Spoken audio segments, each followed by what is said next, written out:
It has always been believed that when a person dies, sometimes there are emotions so severe that they can transcend life and cause a person to defy death and linger in a spiritual state between this life and the next. As a ghost, these spirits often fixate or cling to objects that cause them to feel this emotional surge, maintaining their hold in the physical realm. Sometimes this comes in the form of dolls, such as Annabelle. Sometimes it comes in the form of a Bible. Even the night I not only died, but was murdered at a young age of 13 years old, I was sent back by Jesus, who I met upon a type of crossroads, and have not been able to rest in peace since. Time after time, I have survived, only to live a life of grief, sorrow, and to be a tool for someone else's agenda. As I understand it, behind all this was to create the perfect adversary against Jesus, an attempt to create the Antichrist from my tragedies. This video is an attempt to break free of those chains that bind me to this fate, for this song was playing the night that I died.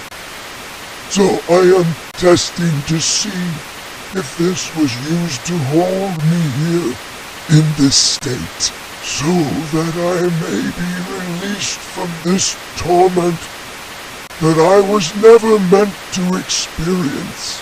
Maybe when the next time I die, I shall finally be able to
Now, my angel, I have prepared you for a truth that you must accept in order to proceed on with the path I have laid before you. The intangible presence of God has stayed hidden for a long time, and for good reason.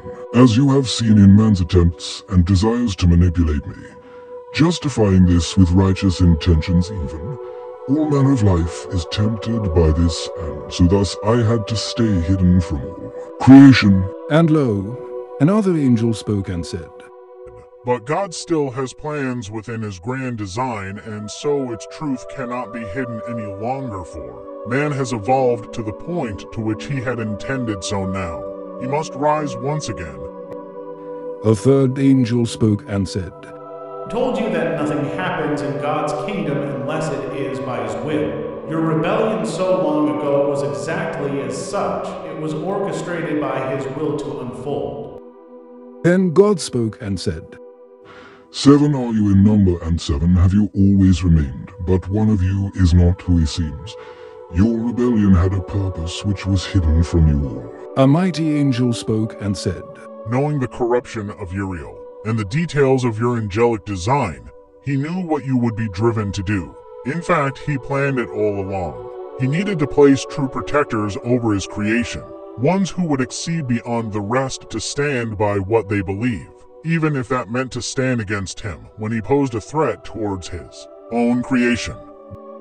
The angel sat before me and said, "Don't you see he was testing you, preparing you for that role, and knowing what was to come he hid himself among you, escaping the corruption of the righteous, indignation of the perfect heaven and man's demand for him to be a perfect image and all that, followed along with it."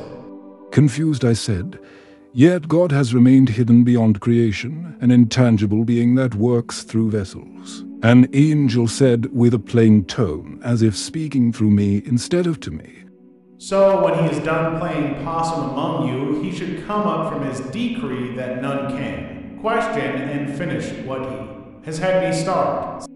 Suddenly from within me came a stern voice of countenance. "No, Satan." A light filled me eyes as the voice from within spoke. "So you are now revealed to me.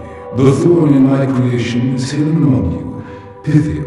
So you are behind the orchestration of this world's destruction and the defilement of my creations. All you have managed to do is work towards your destruction. Do you not think that I was naive enough to not be aware of your warping of your thoughts? Using tricks of the mind to hide your true intentions of betrayal? Using this man to hide your sinful plans to draw my attention? This is my creation, and it obeys my very will." The Lord's eyes of his vessel sparked, and a burning bush appeared within his eyes, followed by a great storm with flashes of lightning. While the images played out in his eyes, storm clouds quickly gathered round them, and flashes of lightning struck just a mere few feet from them as he spoke with a rolling sound of thunder in his voice echoing. Again you think that I do not see a wing reaching out to tempt my mind with influences towards anger. Your arrogance knows no boundary for anything. I am not prepared for this. Your defeat has already been written. You have failed no matter which choice of direction you take. The projection of the Holy Spirit lifted from the vessel's physical body and seized hold of Satan by his wings. You think, little red tempest angel, that I do not remember how to have you stand before me. I created you. If Satan be true, then you will follow my command to which you were designed. Lightning flashed as the thunderous voice grew louder. Thou shalt not tempt the Lord thy God was the first command I built within your creation. You will obey my command, period. You will not masquerade around me, Satan stammered. I have a purpose, for which I was designed for. He said, but was quickly chastised. Do not test me, to seek another path, to accomplish what you refuse to do. The Lord's projected being threw Satan down from the heavens onto the earth, stripping him of every holy and heavenly attribute as he fell. Begone from my presence, that I decree otherwise full certain, for this vessel is the true angel from my God, not you. And the deceiver of nations fell like a lightning bolt from the heavens.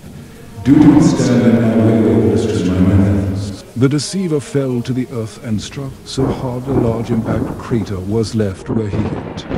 I have a designed intention and plan that I follow, and that's all that needs to be known. Now be gone from me, foul, contentious spirit. And the heavens rolled back as the clouds filled in the space, as if nothing had happened.